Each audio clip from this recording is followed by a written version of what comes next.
மொத்தமா ஒரு நிமிஷம். இறுதியாக மாவட்ட கழகத்தில் அவர்கள் டிகிரி பேரூர் கழக பொதுமக்கள் கூட்டத்திற்கு வருகை வந்திருக்கிறார். முத்தான நிகழ்ச்சியாக தமிழக தலைவர் கலைஞர் அவர்களின் திருவுருவ படத்திற்கு மலரஞ்சலி செலுத்துமாறு கேட்டுக்கொள்கிறோம்.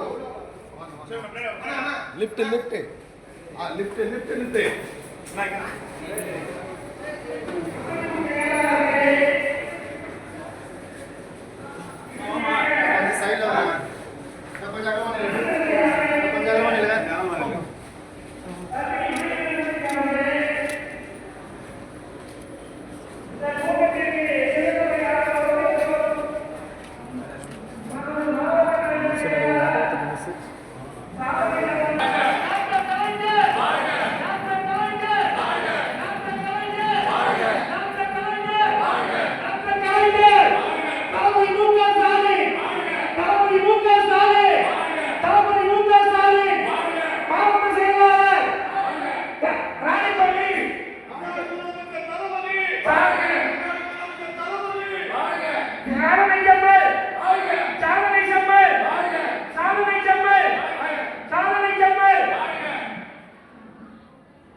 Say it.